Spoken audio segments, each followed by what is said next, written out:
Hey, I don't know if y'all saw that Michael Jackson movie. Um, that new Michael Jackson movie with his nephew playing him, and I thought it was a good movie, and I thought it was creative. They gave all the positive things about him, and some of his feelings, and some of the lifestyle that he lived. Right. I guess Janet ain't write off consent to use her because she wasn't in the movie, but what y'all don't understand, right, about Michael Jackson life, and this is just from me, just growing up listening to him and studying him and hearing the things about him. I don't know every single thing, but what I did know is about him.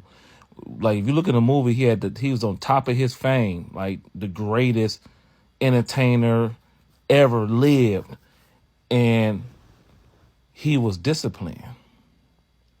You ain't seen him fucking all type of women. You ain't seen him drinking, smoking, of none of that, right?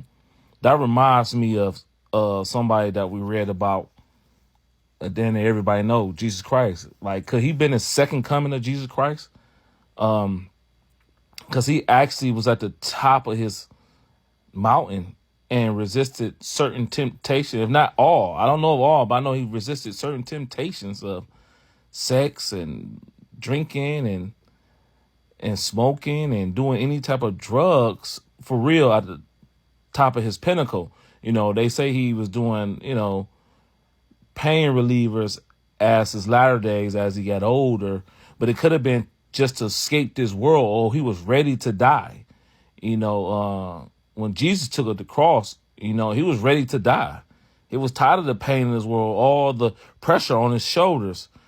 So that reminded me, Michael Jackson reminded me of Jesus Christ, of the story we know of him. You know what I'm saying? So Michael could have been a second coming if we really paid attention. I mean, I'm talking about, when in the like people would touch Michael and pass out or and get into some type of convulsion. Kind of the story, like I said, Jesus Christ, when the lady was suffering from menstrual pain and all that type of stuff, she touched Jesus' garment and she was instantly healed. That means she could have went into the convulsions. We don't know where everything else with Michael, if he healed a person's heart when they touched him or a sickness. Like his story remind me of Jesus Christ.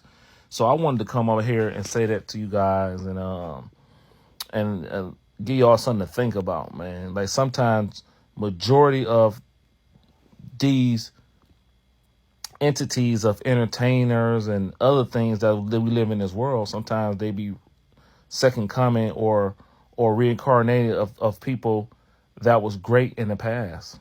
Tupac, that's another one. And these people, I feel like they had to die to reincarnate to come back as something else. So it ain't the end of them. So I just wanted to come on here and tell you guys that.